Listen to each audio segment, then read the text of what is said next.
So hi guys and welcome back to another video of bank time.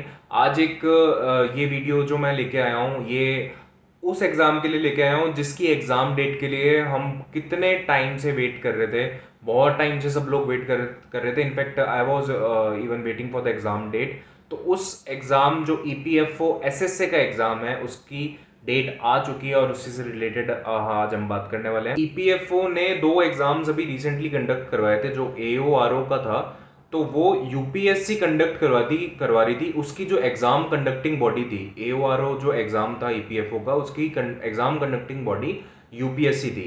But उसके थोड़े दिनों बाद में EPFO का एक सोशल सिक्योरिटी असिस्टेंट का भी नोटिफिकेशन आया था जिसका आप फॉर्म भर सकते थे। और सोशल सिक्योरिटी असिस्टेंट का जो एग्जाम है वो एनटीए एग्जामिन बॉडी है, वो करवाएगी कंडक्ट इस एग्जाम को। तो एनटीए जो है, नेशनल टेस्टिंग एजेंसी, ये नीट के पेपर या जेई के पेपर, ये इस तरीके के पेपर कंडक्ट करवाती है। तो वही एग्जाम कंडक्टिंग बॉडी जो है वो सोशल सिक्योरिटी असिस्टेंट का एग्जाम जो है वो कंडक्ट करवाने वाली थी।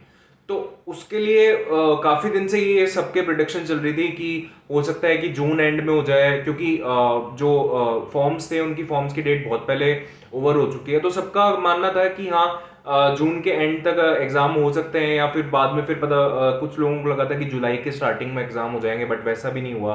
फिर जुलाई के एंड में लगा। अब जाके फाइनली आ चुका है कि भाई क्या कब तक एग्जाम होने वाले हैं, क्या इसका सिनेरियो होने वाला है। तो इसका नोटिफिकेशन जो आया है वो मैं अभी यहाँ पे लगा दूंगा, आप देख लीजिएगा।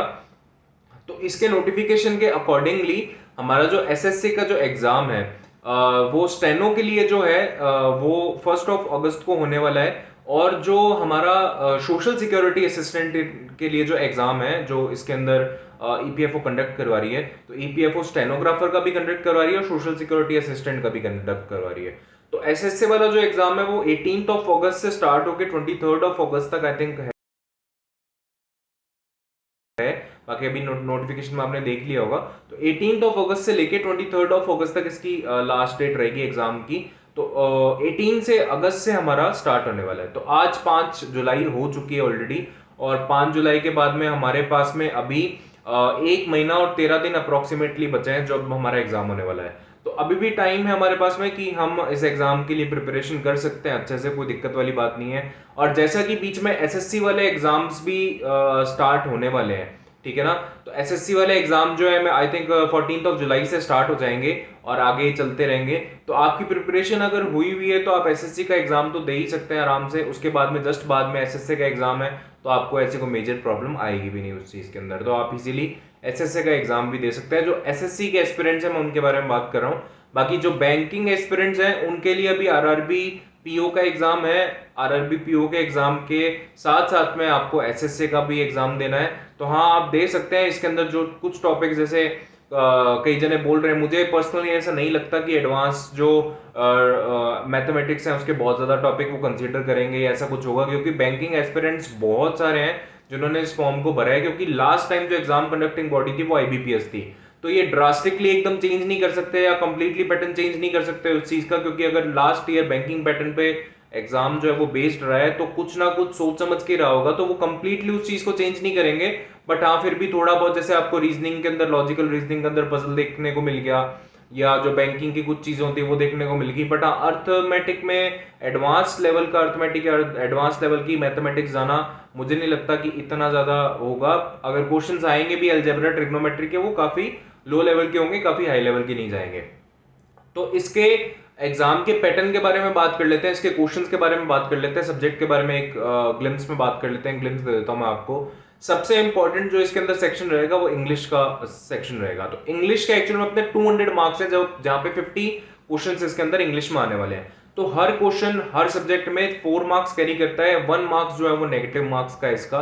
तो इंग्लिश का अपना 50 क्वेश्चन हो गए। 50 क्वेश्चन के एक क्वेश्चन के 4 मार्क्स के अकॉर्डिंग 200 मार्क्स का हो गया। बाकी के कौन कौन से सब्जेक्ट बचे, तो सबसे इंपॉर्टेंट अपना इंग्लिश हो गया। इंग्लिश में भी मैं आपको बोलूंगा कि रीडिंग कॉम्प्रहेंशन, ग्रामर का पोर्शन, पैराजम्बल्स भी आएंगे। पैराजम्बल्स में भी आप एक बार फोकस कर लेना, ठीक है। और sentence rearrangement, sorry, one word substitution के जो क्वेश्चंस आते हैं वो आएंगे, फिलर्स के क्वेश्चन आ सकते हैं, ठीक है ना। तो इन पे और इडियम फ्रेजेस तो जो एसएससी में हमेशा डालती है वो तो आने ही है, इडियम फ्रेजेस पे क्वेश्चन या वोकैब पे क्वेश्चन। तो ये इंग्लिश का मेन पार्ट था। बाकी अब अगर आप चाहेंगे कमेंट सेक्शन में बता दीजिए, अगर आप एक डिटेल वीडियो चाहेंगे तो मैं एक डिटेल वीडियो कंप्लीटली पूरी एसएससी के बारे में बना दूंगा। अगर आप चाहेंगे तो कमेंट करके जरूर से बता देना। अदर सेक्शन के बारे में बात कर लेते हैं। इसके अलावा हमारे पास में क्वांट आ जाएगा, रीजनिंग आ जाएगा। तो क्वांट जो है उसके अंदर क्वांट के अंदर 40 क्वेश्चंस आने वाले हैं जो कि 120 मार्क्स कैरी करेंगे। रीजनिंग के अंदर सेम 40 क्वेश्चंस आने वाले हैं जो 120 मार्क्स कैरी करेंगे। उसके बाद में हमारा कंप्यूटर आ जाता है जिसके अंदर 10 क्वेश्चंस ही होंगे, वो 40 मार्क्स का कैरी करेगा। और जीके जनरल अवेयरनेस का जो सेक्शन है या जनरल नॉलेज का जो सेक्शन है वो हमारा 120 मार्क्स का है। तो अगर 3 रीजनिंग, जनरल अवेयरनेस और क्वांट एप्टीट्यूड का अगर अपन देखते हैं 3 सेक्शन, तो ये 360 मार्क्स के ये हो गए। 200 मार्क्स का हमारा इंग्लिश मतलब 560 और कंप्यूटर हमारा 40 मार्क्स का। तो ये 600 मार्क्स का जो टोटल एग्जाम है वो बनता है। तो 600 मार्क्स का टोटल आपका बनता है। और रीजन वाइज जो है इसकी कट ऑफ वेरी करेगी, क्योंकि इसमें हर रीजन की अलग कट ऑफ जाएगी, हर रीजन की वैकेंसीज अलग है। तो सारे रीजन्स की वैकेंसी को देखते हुए उस हिसाब से उसकी एसएससी की जो ईपीएफओ की एसएससी की जो कट ऑफ है वो वेरी करेगी। तो बाकी टोटल मैं आपको बता देता हूँ 600 मार्क्स का ये पेपर है। और इसके बाद में जब मेंस का एग्जाम क्लियर कर देंगे उसके बाद में जो आपका टाइपिंग टेस्ट होगा, उसमें टाइपिंग टेस्ट के लिए जो आपकी स्पीड चाहिए ईपीएफओ एसएससी के लिए वो है इंग्लिश के लिए 35 वर्ड्स पर मिनट एंड हिंदी के लिए 30 वर्ड्स पर मिनट। तो ये अपनी टाइपिंग स्पीड है। और क्या कहते हैं, ये टाइपिंग आपको टेस्ट जो है क्वालिफाई करना होगा, उसके बाद में आप डायरेक्टली ज्वाइन कर सकते हो। तो मुझे ऐसा लगता है कि अभी जब एग्जाम कंडक्ट करवा रहे हैं ये अगस्त के अंदर, तो सितंबर या अक्टूबर तक आपका रिजल्ट आ जाएगा और उसके बाद में आपकी टाइपिंग होगी और फिर आपकी ज्वाइनिंग वो आपको दे देंगे। सो ये था मेरी तरफ से ईपीएफओ एसएससी के लिए एक छोटी सी वीडियो जिसके अंदर आपको नोटिफिकेशन, जिसके लिए बहुत लोग एग्जाम कब होगा इस चीज के लिए वेट कर रहे थे। तो इसलिए मैंने एक वीडियो बना दी। मैं पर्सनली भी काफी टाइम से वेट कर रहा था उस एग्जाम का, तो इस वजह से मैंने वीडियो बना दी।